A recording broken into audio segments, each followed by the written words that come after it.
तप के द्वारा किया। जैसे हिरण्यकश्यप है, रावण है, कुंभकर्ण है, इन सब ने तप किया, तप करके शक्ति प्राप्त की और जगत को रुलाया, जगत को कष्ट दिया। तो हम जगत का मंगल करने के लिए, अपना मंगल करने के लिए हम स्वयं भजन करें।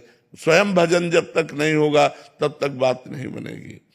बिल्कुल पक्का समझ लो, ये बाहरी बातों से बात उससे फिर कहते हैं कि हमारे पास तो समय ही नहीं है, समय कैसे दें? तब मृत्यु वाली है ना, तो समय तुम्हारा क्या करेगा? जो बर्बाद कर रहे हो, हर कार्य करते हुए भजन हो सकता है।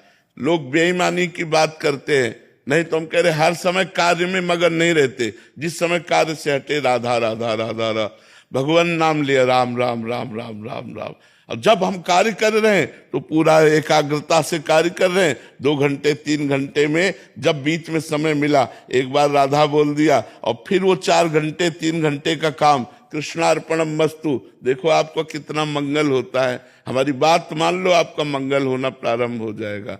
भगवान का एक नाम आपको डूबने नहीं देगा, एक नाम डूबने नहीं देगा। फिर आप हजारों नाम जब करते हैं, आपका मंगल कैसे नहीं हो सकता? पक्का मंगल होगा, पर वो भगवान के विधान से मंगल होगा। ये अपर्णा जी लखनऊ से। राधे राधे महाराज जी। महाराज जी, सदियों से हमारे महान साधु महात्मा जी और आध्यात्मिक गुरु समाज को भक्ति मार्ग या सदमार्ग पर चलने के लिए प्रेरित करते रहते हैं।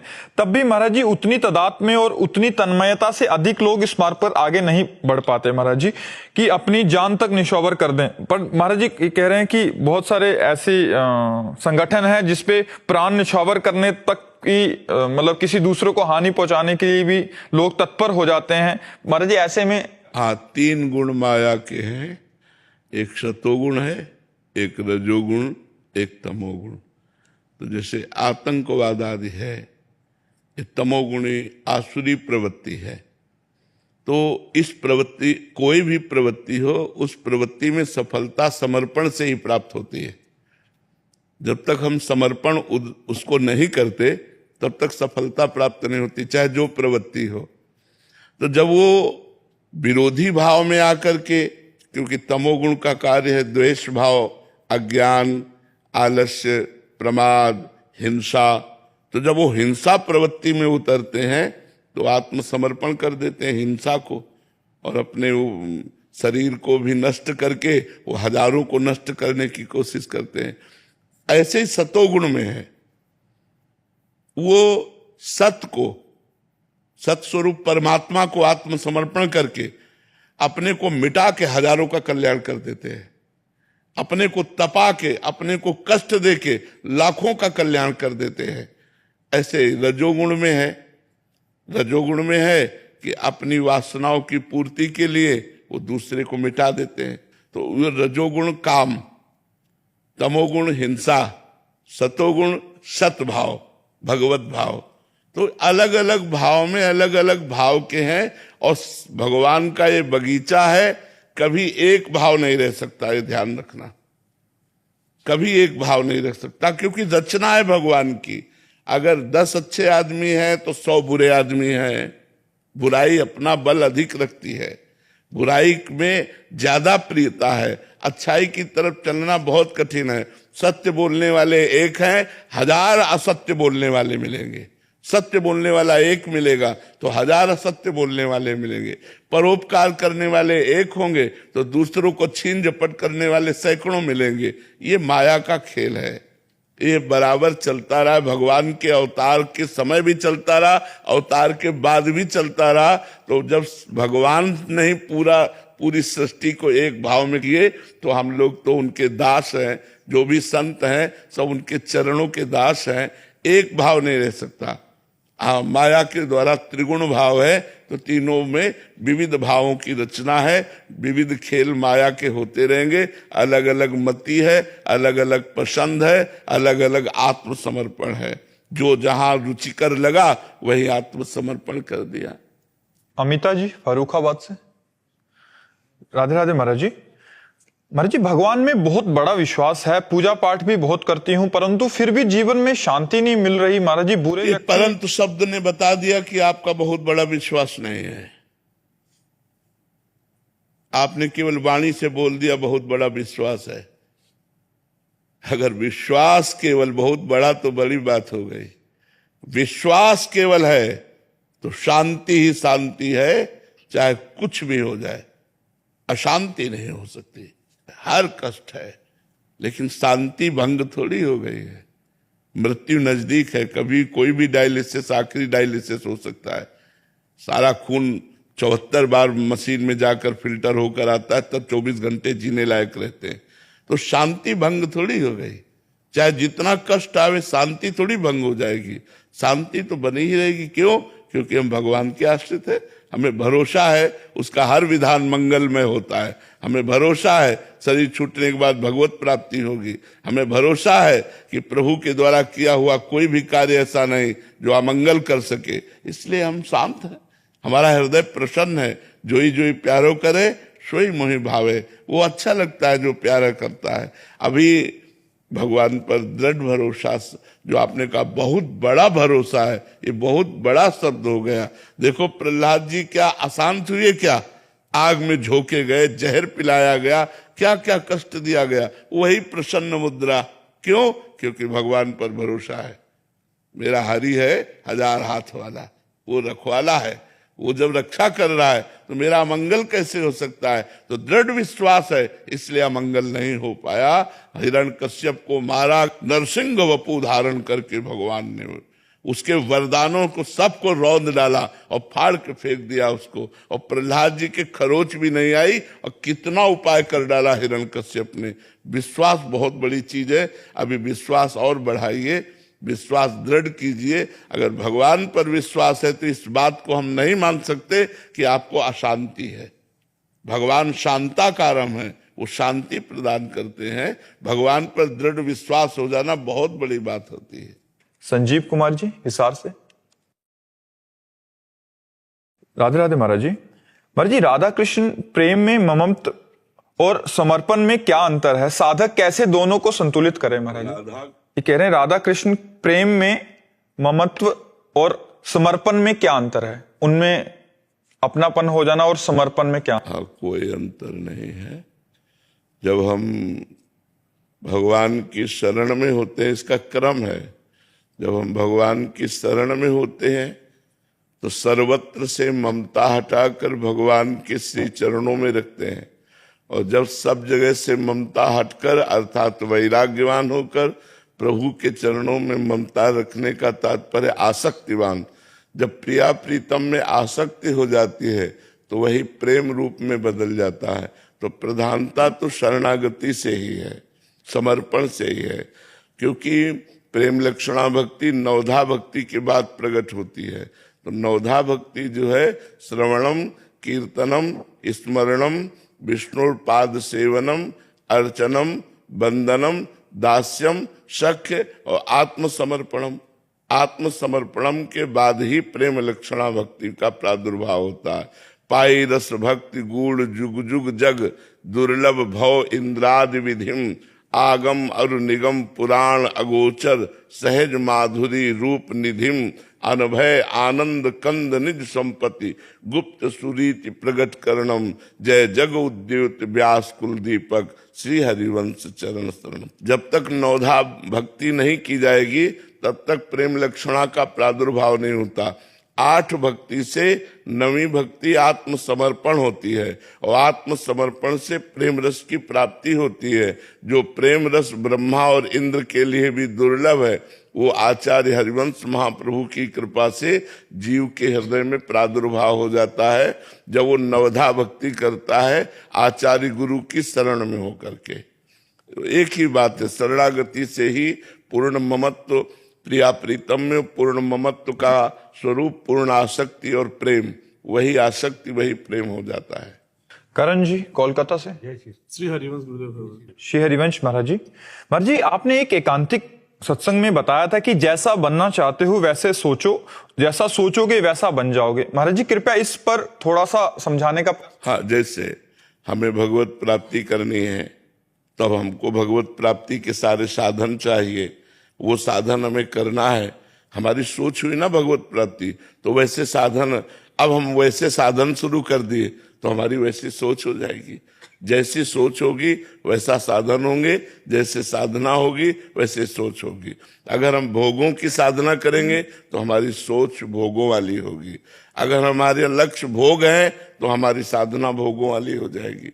कैसे हमको ये भोग प्राप्त हो, कैसे हमको धन प्राप्त हो, कैसे हमको पद प्रतिष्ठा प्राप्त हो, कैसे सांसारिक उन्नति हो, वही सोच बनी रहेगी। अगर हमें भागवतिक सोच बनानी है तो हमें भागवतिक साधना करनी है। भागवतिक साधना करनी है तो भागवतिक सोच में दृढ़ रहना है कि हमारा लक्ष्य जो है वो भगवत प्राप्ति है, सांसारिक भोग नहीं है। बीच में भोग अगर आकर्षित भी करते हैं तो भक्त उन्हें स्वीकार नहीं करता, क्योंकि उसका लक्ष्य होता है भगवत प्राप्ति।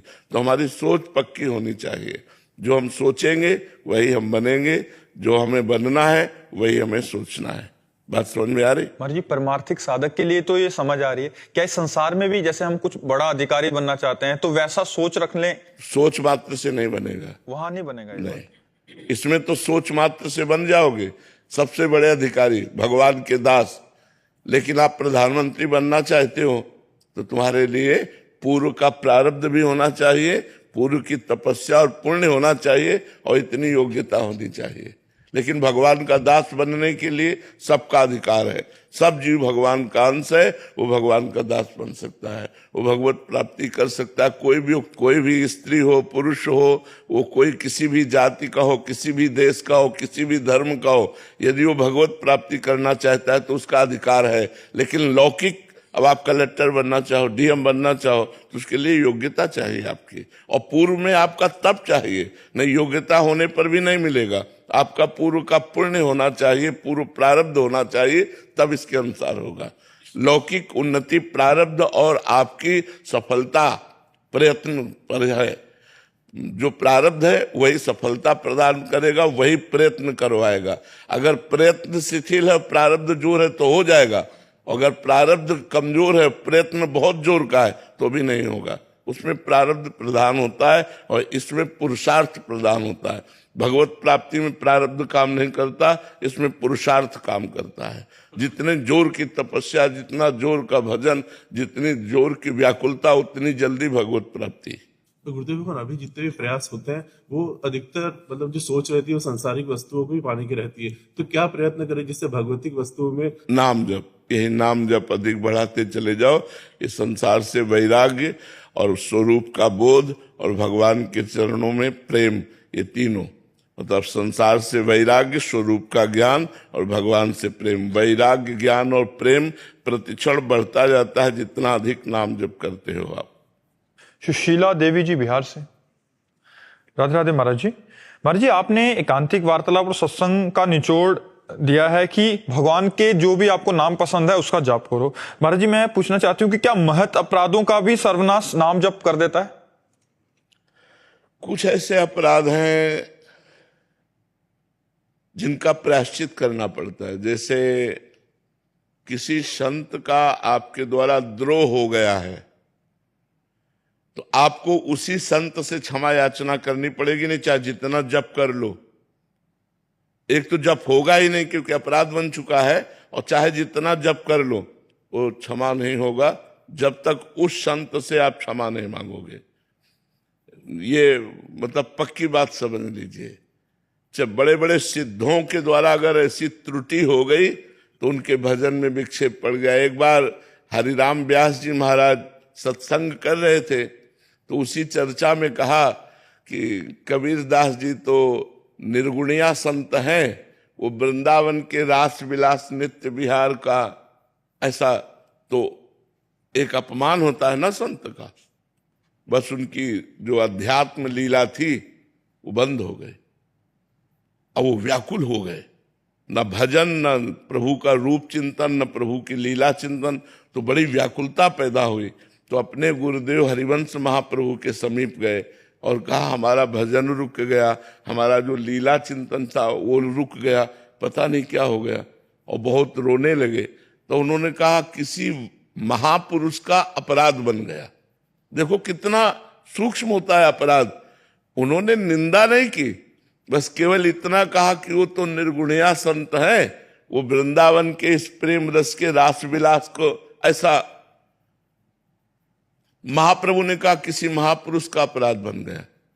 तो उनका ऐसा तो हमने कभी, क्योंकि वो खुद भक्त वैष्णव की चरण वंदना करने वाले भक्त थे, वो कभी ऐसा, तब कहा प्रभु हमने ऐसा कबीरदास जी के प्रति बोला, क्या ये अपराध है? बोले इसी से रुक गया, यही अपराध है। तब वो कबीरदास जी के प्रति रो करके प्रार्थना की कि प्रभु मुझे क्षमा करो। तब कबीरदास जी यमुना जी से प्रकट हुए, यमुना जी के किनारे, वो भी सिद्ध पुरुष थे हरिराम व्यास जी। तब उन्होंने कहा कि भगवान जिस संत को जिस सेवा के लिए भेजते हैं वो सेवा करता है, इसका मतलब ऐसा नहीं कि हम निराकार की उपासना का वर्णन करें तो हमको साकार का ज्ञान नहीं है या प्रेम रस का ज्ञान नहीं। जैसे सब्जी परोसने वाला सब्जी परोसता है, लेकिन जब पाएगा तो पूरा पत्तल पाएगा, ये नहीं कि उसको केवल सब्जी ही दी जाए। ऐसे ही कोई निर्गुण निराकार, कोई सगुण साकार, कोई भगवान के अलग अलग रूपों का संत महात्मा वर्णन करते हैं, लेकिन जब वो आनंद में डूबेंगे तो पूर्ण आनंद में डूबेंगे। तब तो अगर किसी संत वैष्णव का अपराध बन जाए तो फिर नाम जप से नहीं, उसी संत वैष्णव से क्षमा याचना करने पर अपराध का क्षमापन होगा। रितीश शर्मा जी पंजाब से। राधे राधे श्री हरिवंश। राधे राधे महाराज जी। महाराज जी, जब हम आर्थिक तौर पर किसी रोगग्रस्त शरीर की मदद ना कर पाए तो क्या हम भागवतिक तौर पर उसकी मदद कर सकते हैं? हाँ, कर सकते। जब हम नाम जप करें, मानो 10,000 नाम जप किए और संकल्प बनाए कि हे प्रभु मैं उसके रोग निवारण के लिए 10,000 नाम जप देता हूं, तो तत्काल फायदा उसको मिलेगा, तत्काल लाभ मिलेगा। कई बार हमने अपने शरीर को देखा कि एकदम डाउन हो रहा है, फिर साधकों ने अनुष्ठान शुरू किया तो तत्काल संभल गया, तो उससे लाभ मिलता है। अगर हम अर्थ का सहयोग नहीं कर सकते तो हम भजन का सहयोग तो कर ही सकते हैं, और ये उसके सांसारिक शारीरिक रोग का ही नहीं, सांसारिक रोग का भी नाश करेगा और उसको आध्यात्मिक उन्नति की तरफ भी प्रेरित करेगा। यदि हम नाम जप किसी को दान करते हैं तो अब 10,000 तो आपने नाम जब उधर दान किया और लौट करके आपको 20,000 का फल मिलेगा, और 10,000 का उसको फल तो मिलेगा ही। इसमें लाभ ही लाभ है, ऐसा करना चाहिए। दूसरों का मंगल, दूसरों, इसीलिए संत महात्मा जगत पूज्य हो जाते हैं, क्योंकि तपस्या और भजन दूसरों को देते हैं, दूसरों का मंगल करते हैं। दर्शन करने वाला, प्रणाम करने वाला, उनको कुछ देने वाला, खिलाने वाला, पिलाने वाला, पैर दबाने वाला, कपड़ा धोने वाला, सबको वो अपना भजन देते रहते हैं, जिससे सबका मंगल होता है। इसीलिए जगत पूज्य हो जाते हैं, उन्हें महात्मा कहते हैं, तो सारे जगत को अपना भजन देते हैं। तो ऐसा करना चाहिए। पंकज गोस्वामी जी। राधे राधे महाराज जी।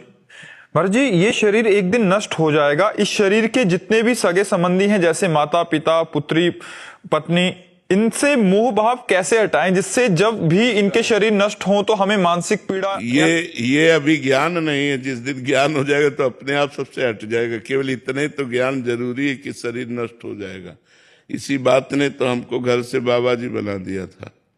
जब 13 वर्ष के थे, स्कूल की बैग आकर के टांगते हो, अम्मा की तरफ देखते तो लगा ये मरेगी, ये मरेगी तो मैं रह कैसे पाऊंगा, इसके बिना कैसे रह सकता हूँ।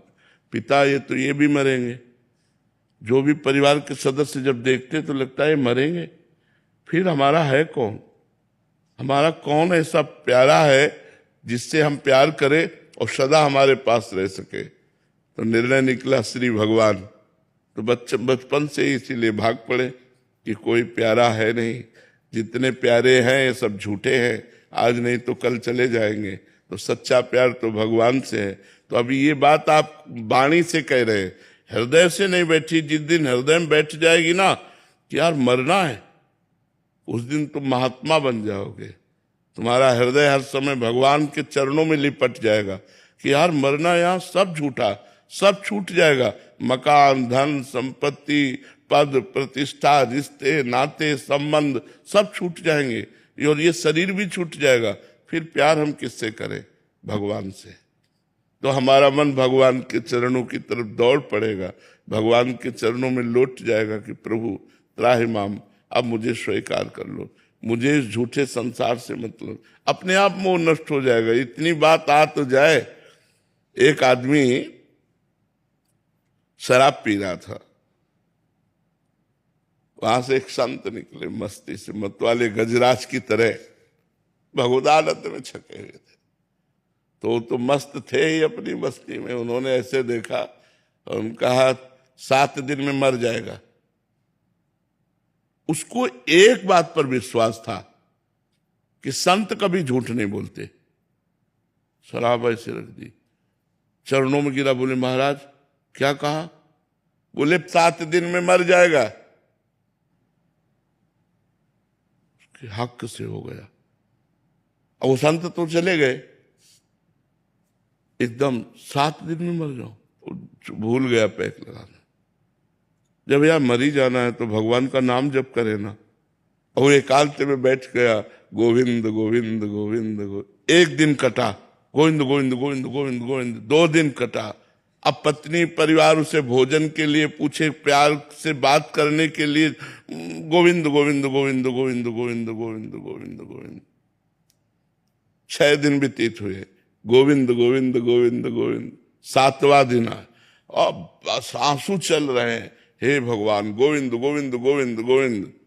और संत त्रिकालज्ञ थे, ज्ञानी पुरुष थे, वो उसके पास आए, लौट करके आए और ऐसे हाथ फेरा और कहा बेटा, बोले स्वामी जी आप कह रहे थे 7 दिन में मर जाएंगे, तो आज मरना है? बोले अब तो तेरी मृत्यु खत्म, अब तेरी मृत्यु खत्म, अब तू अमरत्व पद को प्राप्त होगा, भगवान को प्राप्त होगा। तो बोले स्वामी जी आप झूठ बोलते, हमने सुना था संत कभी झूठ नहीं बोलते। बोले नहीं बेटा, सोमवार मंगलवार बुधवार गुरुवार शुक्रवार शनिवार रविवार, इन्हीं 7 दिनों में ही मरोगे जब शरीर छूटेगा। शरीर छूटेगा तो इन्हीं 7 दिनों में। लेकिन देख मृत्यु का भय तुझे भगवान में स्थित कर दिया। तू जो 7 दिन से भजन कर रहा है, अब मृत्यु तेरा कुछ नहीं बिगाड़ सकती। शराब पियोगे अब? बोले कभी नहीं पिएगे। अब तुम निरंतर नाम जप करते हुए रहो, तुम्हारा मंगल हो जाएगा। तो अगर ये बैठ जाए ना कि मैं मर जाऊंगा, तो अभी भगवान से प्यार हो जाए, अभी भजन होने लगे, अभी भोग अच्छे न लगे कि यार मरना ही है तो क्या। तो अभी जो ये ज्ञान है आपको कि सब मरना है, सब छूटना है, ये केवल वाणी से है, हृदय से नहीं। जिस दिन हृदय में उतर जाएगा ये ज्ञान, तो और ज्ञान प्राप्त करने की जरूरत नहीं। इतना ही ज्ञान आपको ज्ञानी बना देगा, इतना ही आपको अमरत्व पद में पहुंचा देगा। प्रीति मल्होत्रा जी मुरादाबाद से। प्रीति जी, महाराज जी क्या किसी के नकारात्मक प्रभाव से बचाने के लिए उसके वास्तविक स्वभाव को बता देना भी निंदा के अंतर्गत आता है, या निंदा का वास्तविक अर्थ क्या है? नहीं, ऐसे जैसे हमारे ये दोस्त हैं, तो हम इनसे कह सकते हैं कि यार तुम हमारे दोस्त हो, तुम्हारे में जो कमी है ये दूर करना चाहिए, बुरा मत मानिए, आपकी ये आदत बिल्कुल ठीक नहीं है। ये तो हुआ हमारा समझाना, लेकिन हम इनसे बताएं इनकी अनुपस्थिति में ऐसा ऐसा कर, वो हो गई निंदा। किसी के सामने अपनी प्रियता का पक्ष रख के, जैसे अपना पुत्र है, अपना पति है, अपना मित्र है, या कोई भी है, उसको सामने से कहना वो निंदा नहीं होगी, लेकिन उसके पीछे कहना फिर निंदा हो जाएगी। सामने से कहना ठीक रहता है, उसमें दोष दर्शन नहीं रहता। जैसे हमें पता है कि आप गलत है, तो अगर आप सुधार कर लेंगे तो आपको मंगल हो जाएगा। इसलिए निवेदन करते हैं कि आप में एक कमी है, हमें ऐसा लगता है, तो अगर आपको ऐसा लगता हो कि हम ठीक कह रहे हैं तो आप सुधार कर लीजिए, ऐसा हम कह सकते हैं। यही परेशान करता है कि दूसरे तीसरा व्यक्ति उससे कुछ नुकसान ना झेल ले।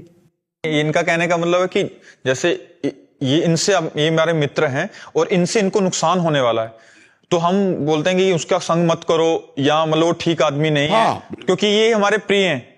ये तीसरा आदमी है, यार इसका संग मत करो, ये दारू पीना सिखा देगा, ये गलत संग में, तो ये निंदा के अंतर्गत आएगा? नहीं नहीं, बिल्कुल नहीं, निंदा के अंतर्गत नहीं आएगा। ये हमारा बचाव पक्ष है। हम अपने प्रियजनों को कुसंग से बचाते हैं।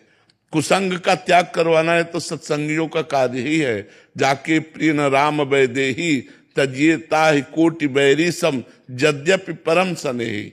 वो चाहे जितना प्रिय हो, यदि वो गलत आचरण वाला है तो हमको उससे बचना चाहिए। हम तो दीक्षा में चौथा पॉइंट तो यही रखते हैं कि जो नास्तिक है, भगवत विमुख है, पापाचरण करते हैं, गंदे बात को प्रधानता देते हैं, ऐसे लोगों से दूरी बना के रखी जाए, तभी हमारी बुद्धि परमार्थ में चल पाएगी। ये निंदा नहीं होती।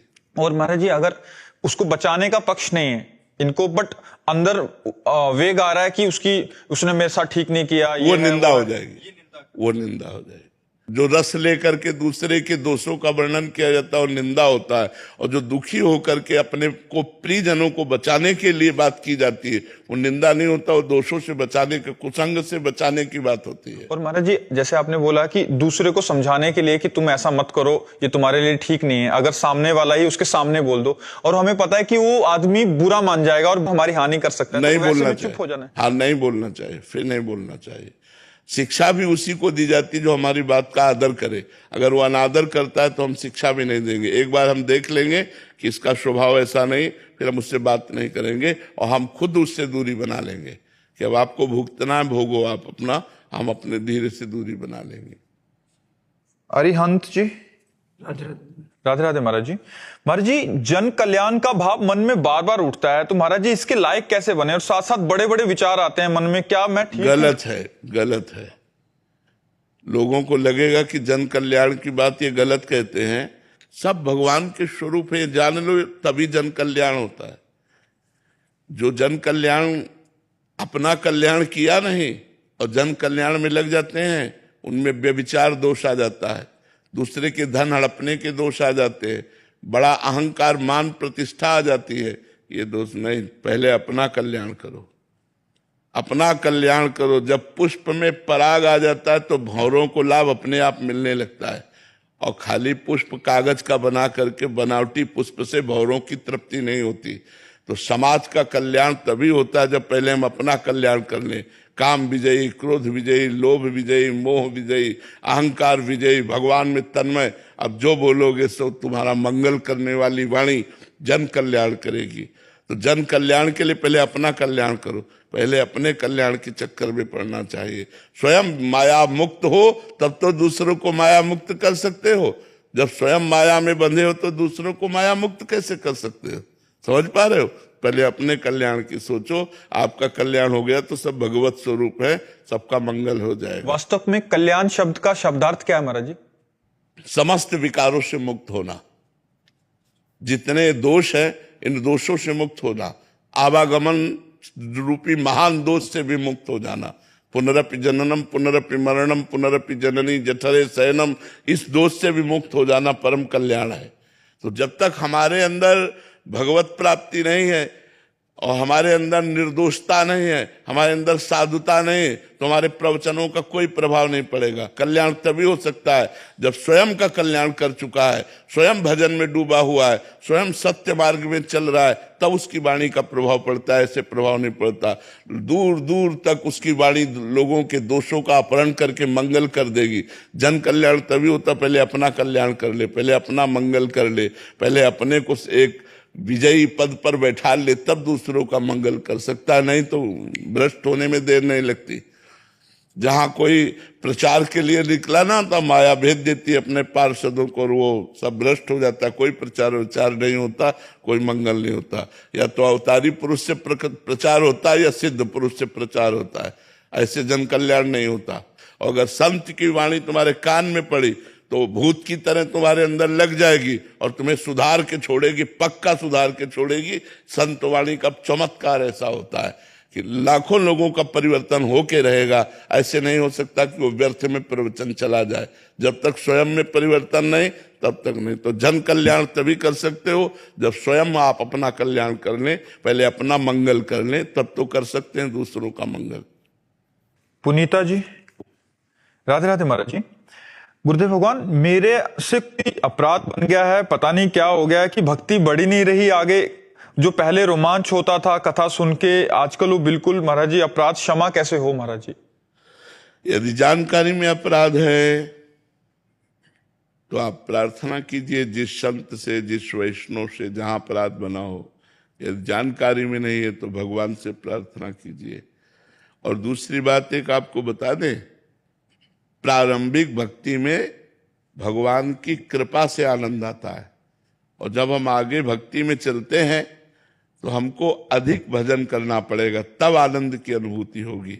जैसे इत्र की दुकान में आप सीधे जाइए तो आपको खुशबू लगेगी, लेकिन वहीं बैठ जाइए 4 घंटा, 4 घंटे में आपकी नासिका और वहां की जितने इत्र हैं वो सम अवस्था को आ जाएंगे और आपको खुशबू लगना बंद हो जाएगी। जब कोई हाई क्वालिटी की खुशबू खुलेगी तब आपको लगेगी, नहीं तो नहीं लगेगी। ऐसे ही प्रारंभिक भजन में आनंद का अनुभव होता है। अब आपका उससे बढ़कर के लेवल भजन का होना चाहिए, तब जाके आनंद का अनुभव होगा, नहीं तो उतने के लिए मन राजी हो गया। हाई डोज में ही वो पुलकायमान और रोमांच और अश्व छोटी मोटी उसमें नहीं होगा। तो उस ये भी देखना है कि एक तो बात देखनी कि अपराध के कारण कहीं ऐसा तो नहीं, और दूसरी बात ये देख ली है कि कहीं हमारी डोज अधिक की मांग तो नहीं हो गई है। अगर अपराध नहीं है तो हमें और भजन बढ़ाना चाहिए। ये दोनों बातों को आप देख लीजिए।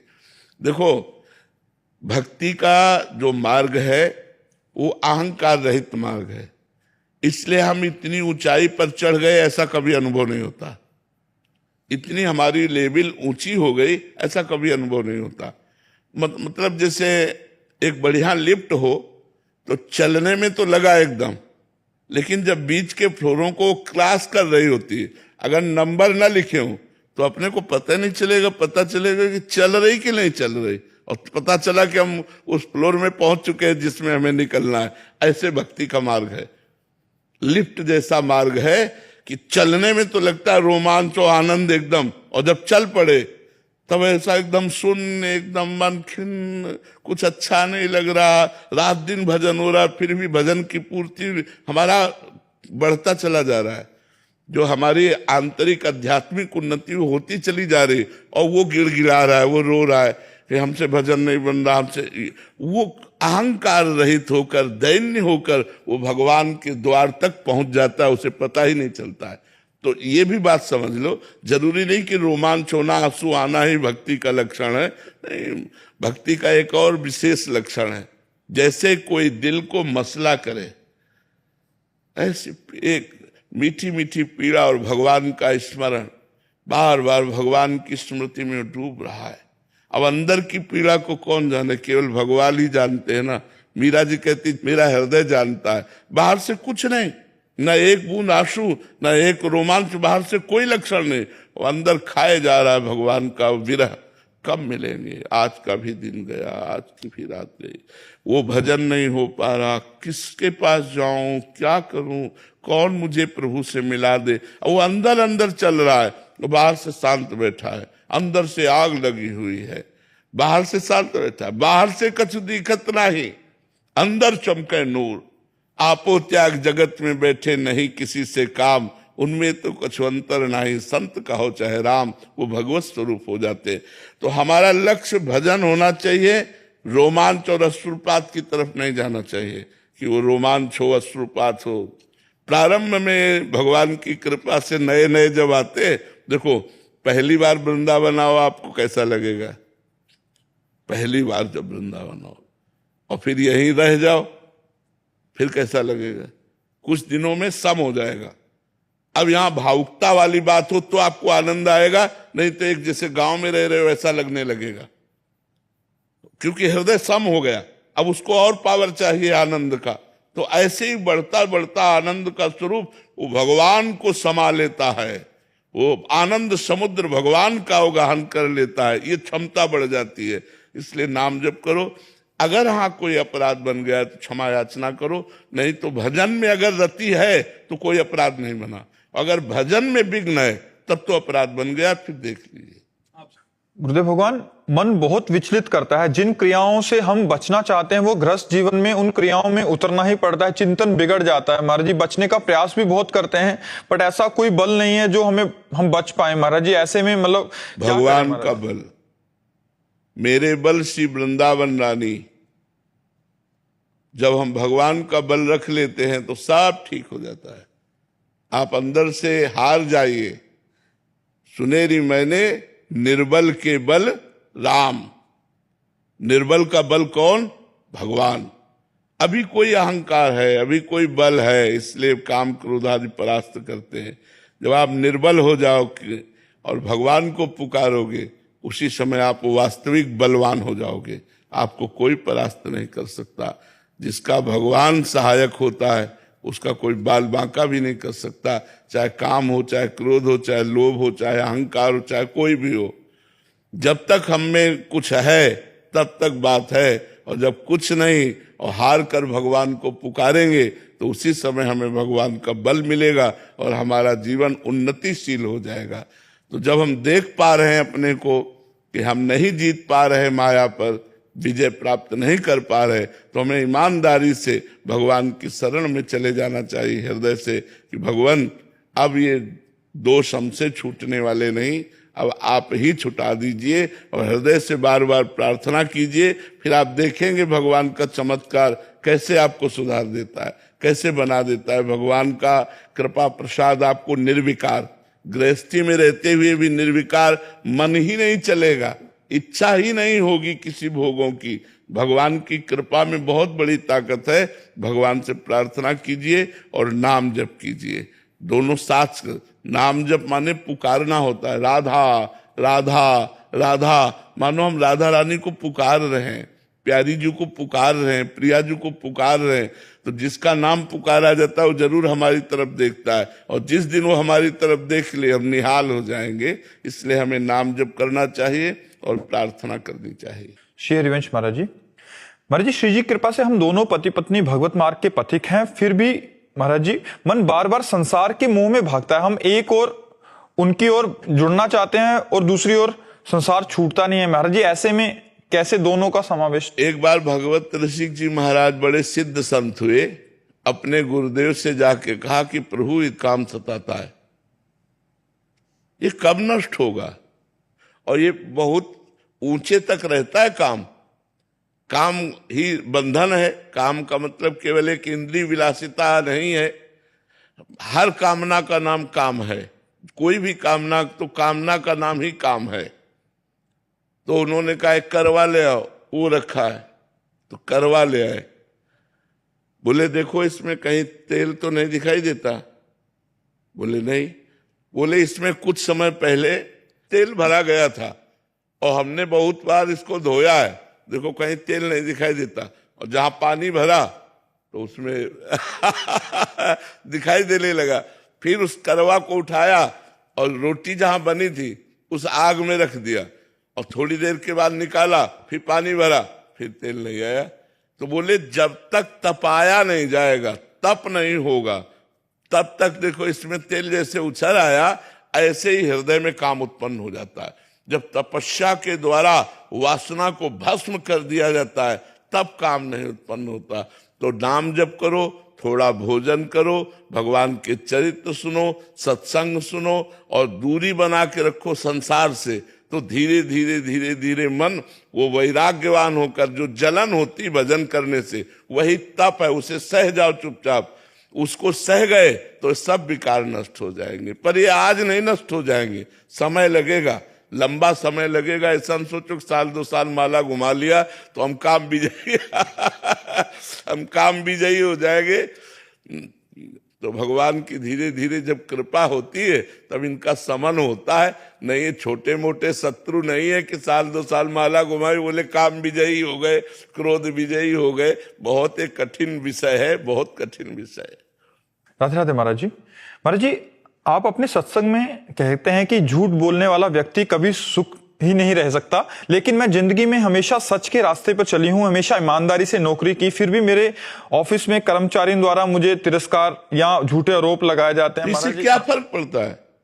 हम दुखी क्यों हो जाएं? हम दुखी क्यों हो?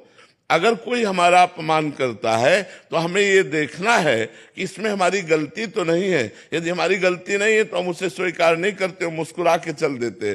तो सत्यवान कभी ये दिखाई देता है कि उसके सामने समस्याएं रहती है, पर वो वास्तविक समस्याओं को चीरते हुए आगे निकल जाएगा। और झूठ थोड़ी देर अच्छा लगता है कि समस्या का समाधान हो गया, लेकिन झूठ का परिणाम जब निकलेगा तब वो बहुत गलत निकलेगा। सत्य के परिणाम में बहुत सुख है, लेकिन चलने में समस्या है। झूठ के परिणाम में बड़ा दुख है, लेकिन चलने में सुविधा है। आप हमारी बात को समझिए, झूठ को कितना सजा करके रख सकते हो आप, लेकिन उसका परिणाम दुखद होगा। सत्य को आप सजा नहीं सकते, सत्य को वो सीधा बात होती है जी, ऐसे से ऐसा ऐसा सत्य जो बोला, तो सत्यवान के पीछे ज्यादा लोग नहीं चलते, झूठ के पीछे बहुत लोग रहते हैं, झूठ का आश्रय बहुत लोग लिए हुए हैं। और इसीलिए गोस्वामी तुलसीदास जी ने लिखा कि कलिकाल में इसकी बाहुल्यता होगी। झूठा ही लेना, झूठा ही देना, झूठा ही भोजन, झूठ चबेला, गोस्वामी जी ने लिखा है। और झूठ की मान्यता होगी, सत्य चलने वाले को लोग उपहास करेंगे, उसका त्याग कर देंगे, और झूठ वाले को लोग अपनाएंगे। कलयुग का प्रभाव है, लेकिन हमें लगता है सत्य विजयी होता है। अगर आप सत्य से चलोगे तो भगवान आपका साथ देंगे, आपको आनंद प्रदान करेंगे। भगवान जिसे आनंद प्रदान करते हैं उसे संसार दुखी नहीं कर सकता, और जिसे भगवान परिणाम में दुख देते हैं उसे संसार सुखी भी नहीं कर सकता। इसलिए धर्म से चलो, सत्य से चलो। सजन जी हरियाणा से। राधे राधे महाराज जी। महाराज जी, कर्म करो फल की चिंता मत करो के सिद्धांत पर वास्तविक में जीवन कैसे जिया जा सकता है? क्योंकि जब हम किसी लक्ष्य को प्राप्त करने के लिए प्रयासरत रहते हैं तो अनायास ही परिणाम की सोच हो जाती है। तो ऐसी स्थिति में ये सिद्धांत का पालन महाराज जी कैसे संभव है? आप दुख की चाह करते हैं क्या? तो दुख की चाह तो कोई करता नहीं, सब सुख की चाह करते हैं। तो बिना चाह किए दुख मिलता है कि नहीं मिलता? ऐसे सुख की चाह भी मत करो, केवल कर्म करते जाओ तो आपको अनायास अन्न मांगे आगे आवेगो, जो पल लागे पल को। पर आप सुख की कामना से युक्त है, इसीलिए बंधे हुए हैं। जैसे बिना चाहे दुख सबको प्राप्त होता है, कोई दुख नहीं चाहता। हर कर्म सुख के लिए किया जाता है, चाहे वो पाप कर्म ही क्यों ना हो, लेकिन परिणाम में दुख मिलता है। ऐसे ही हम अच्छे कर्म करें, परिणाम की चिंता न करें। कर्मण्येवाधिकारस्ते मा फलेषु कदाचन। हम फल की चिंता न करें तो हमारा बहुत बढ़िया जीवन हो जाएगा, निष्काम जीवन हो जाएगा। क्योंकि निष्काम जीवन ही भगवदानंद का अनुभव कर सकता है, सकामी जीवन विषयों का अनुभव करता है।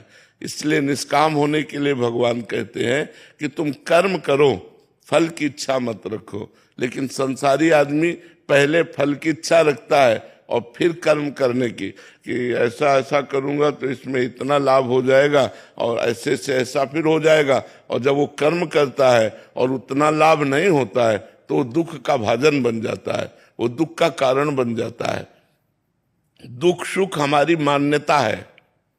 जैसे दो ब्राह्मण बैठे हुए थे, एक धनी ने कहा आज हमारे यहाँ भोजन पा लीजिए, निमंत्रण दिया। दोनों भोजन पाने गए, भोजन पा के दोनों निकले तो एक अप्रसन्न था और एक प्रसन्न था। तो धनी ने पूछा कि आप प्रसन्न क्यों हो और आप अप्रसन्न क्यों हो? भोजन तो दोनों को समान पवाया। तो एक ने कहा आज हमने सोचा था कि कोई जजमान मिलेगा, भोजन पवाएगा तो 51 रुपया हमें देगा, तो आपने भोजन पवा के 11 रुपया दिए तो हमारा घाटा हो गया ना। और उससे पूछा तुम प्रसन्न क्यों हो? बोले हमें तो था कि पता नहीं भोजन मिले कि ना मिले, भोजन भी मिला, 11 रुपया मिले तो प्रसन्न हुए। अब बोलो दुख का कारण और सुख का कारण उसकी सोच है या कोई कर्म है? उसकी सोच है ना। तो भगवान सोच सुधारने के लिए कहते हैं कि तुम केवल अच्छे कर्म करो, परिणाम की चिंता न करो, क्योंकि परिणाम अच्छे कर्म का अच्छा ही होता है। अगर बुरे कर्म करोगे तो उसका फल बुरा होगा। तो हमें अच्छे कर्म पर ध्यान देना है, परिणाम पर ध्यान नहीं देना है। अगर एक बार परिणाम सही नहीं आया तो दूसरी बार परिणाम सही आएगा। हमें अच्छे कर्म करने हैं, हमें अच्छी पढ़ाई करनी है, अच्छी नौकरी की लालसा रखनी है, हमें अच्छा बनने की कोशिश करनी है। तो ये कर्म करने के लिए भगवान तो आदेश कर रहे हैं। लेकिन फल की आकांक्षा पर, जैसे आप बहुत प्रयत्न करके पढ़ाई अच्छी की, और फेल हो गए कुछ नंबरों से, तो आपको निराश नहीं होना, आपको अगले वर्ष और अच्छा पढ़ना है। और जो केवल फल की आकांक्षा रखते हैं फिर उसकी सोच लेते हैं, चाहे व्यापार हो, चाहे नौकरी हो, चाहे किसानी हो, चाहे जो भी हो, केवल फल की आकांक्षा रखते हैं और वो प्रवीण बुद्धि के नहीं होते। तो जहां रिजल्ट सामने असफलता आई, हार आई, पराजय हुई या फेल हो गए, तो फिर वो अपने को बहुत कोसने लगते हैं, निगेटिव विचार इतना बढ़ जाता है कि फिर उसकी सोचने लगते हैं। इसलिए जो भगवान कह रहे हैं, बहुत भगवान कह रहे ना, बहुत सोच विचार के कह रहे, तुम सदैव सुखी रहोगे यदि कर्म करने पर अपना अधिकार रखो, फल हमारे ऊपर छोड़ दो। फल के लिए कहा सुख दुखे समय कृत्वा लाभा लाभो जया जयो, सुख दुख में समान भाव रखो, लाभ हानि में समान भाव रखो, जय पराजय में समान भाव रखो, और कर्म केवल करो तो तुम बहुत प्रवीण योद्धा हो जाओगे, तुम्हें माया परास्त नहीं कर पाएगी। और जब हम केवल सुख की आकांक्षा रखकर कर्म करते हैं और हमें वो नहीं मिलता, तो अब निराश हो जाते हैं, उदास हो जाते हैं, हताश हो जाते हैं। और हमें कर्म करना ही पड़ेगा, हमें संघर्ष करना ही पड़ेगा। मनुष्य जीवन मिला है तो हम उत्साह पूर्वक हारने पर फिर प्रयास करके जीत जाए, ये भगवान कला सिखाते हैं। अगर हम हार भी गए तो हमें उत्साहीन नहीं होना, हमें पुनः कर्तव्य का अनुष्ठान करना है और हमें विजय प्राप्त करनी है। एक बार की हार हमें एक अनुभव देती है कि हम हारे कहाँ से, कौन सी त्रुटि हुई, और हमें विवेक पूर्वक उस त्रुटि को सुधार करके हमें सफलता प्राप्त करनी चाहिए। इसलिए भगवान ऐसा कह रहे हैं। डॉक्टर विवेकानंदा मुखर्जी। राधे राधे राधे महाराज जी। महाराज जी, दुख को शक्ति में बदलने के लिए क्या उपाय है? महाराज जी कह रहे हैं कि इनकी एक बेटी थी, वो मतलब प्रभु को प्यारी हो गई, बट अभी हम ये भक्ति मार्ग में लगना चाहते हैं ताकि एक भजन से इसको काट पाए अंदर के शौक को। यद्यपि हम मोह के कारण दुखी होते हैं, लेकिन इस लोक का नाम है मृत्यु लोक। जैसे कसाईवाड़े में जो बंद पशु हैं उनको भी चारा दिया जाता है, तो उनको भूखा नहीं रखा जाता, हरा चारा, बढ़िया चारा दिया जाता है, बढ़िया इंजेक्शन लगाया जाता है कि उनका शरीर स्वस्थ रहे। अब वो पशु समझ रहे हैं हमारी सेवा हो रही, सेवा नहीं हो रही, गड़ासे की तैयारी हो रही। ऐसे हम सबको सुविधाएं दी गई हैं, लेकिन हम काल के कसाईवाड़े में बंद हैं। कभी बीमार देगा, किसी को बीमार देगा, और वो बड़ा निर्दयी है, उसको कभी किसी पर दया नहीं आती कि इसके मरने के बाद इसका क्या होगा, कोई दया नहीं। वो अपना काम, और आज तक कोई काल को मार दिया ऐसा कह नहीं पाया। बोले कैसे मरे? बोले एक्सीडेंट से। कैसे मरे? बोले हार्ट फेल हो गया। कैसे मरे? बोले अमुक ने ऐसा ऐसा। कभी कोई ये नहीं कह सकता कि काल ने मार दिया। ऐसी चतुराई से तो हम सबको मरना है।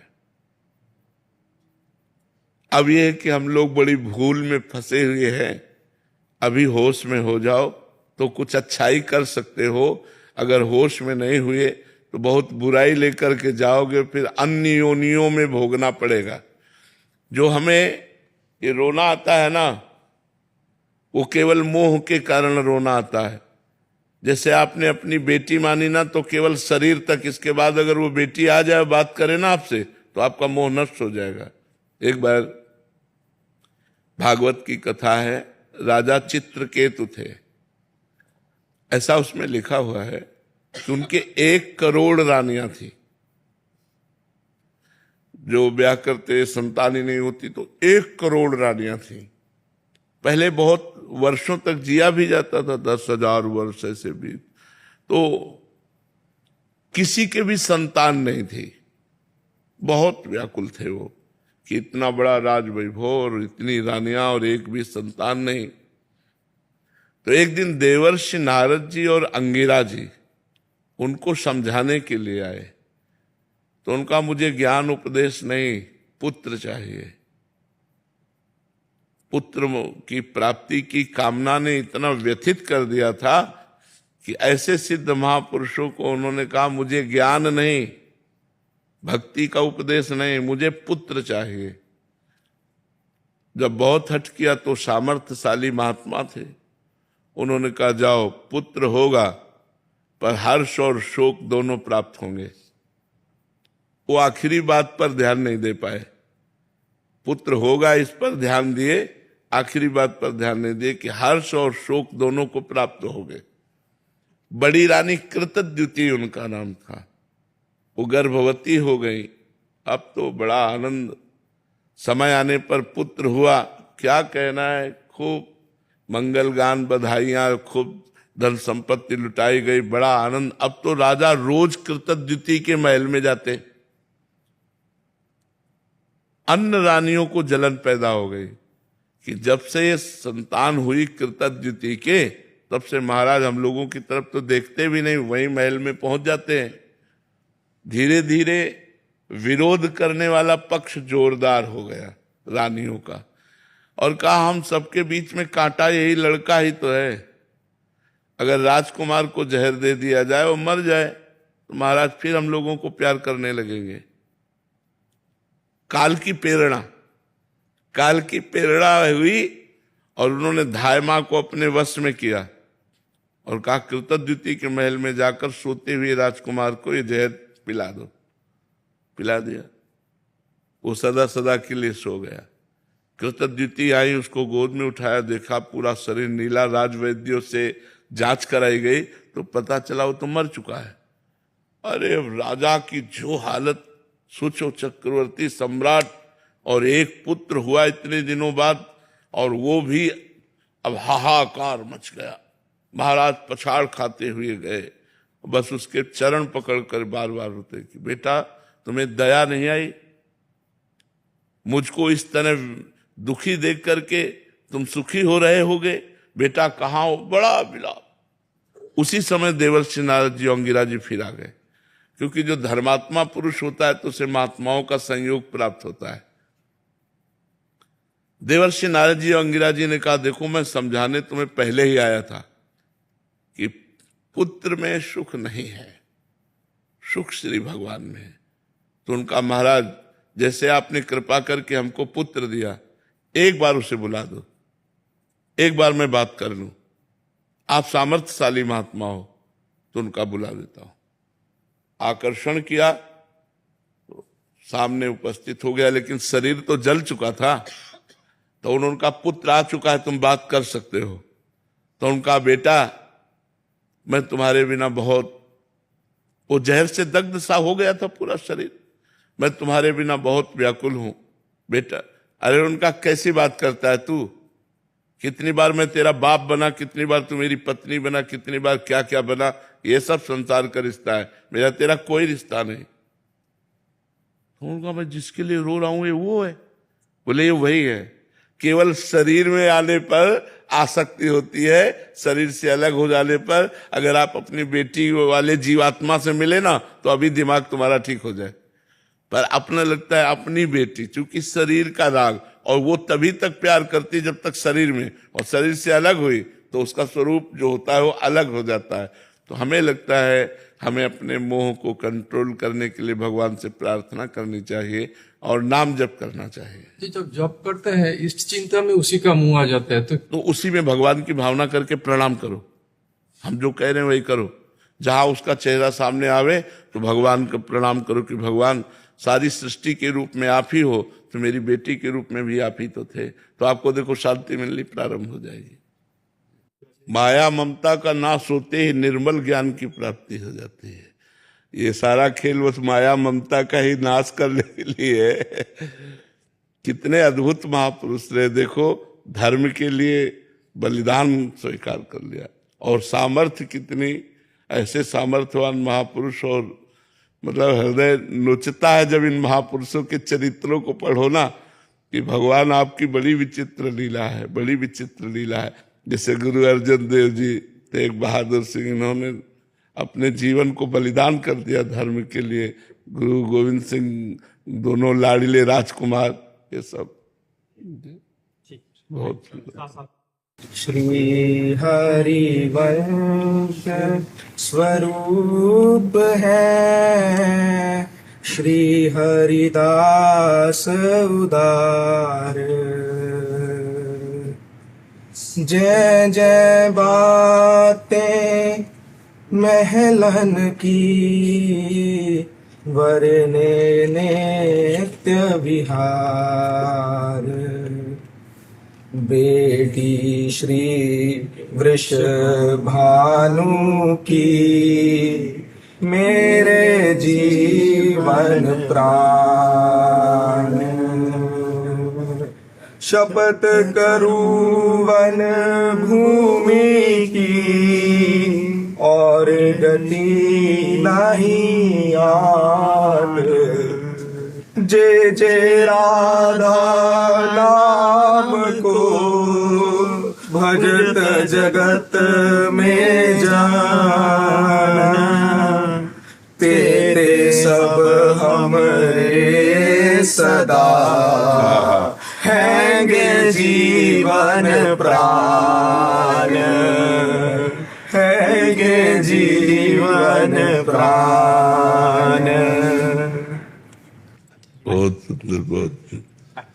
जो जो राधा नाम जापक सब हमारे जीवन प्राण।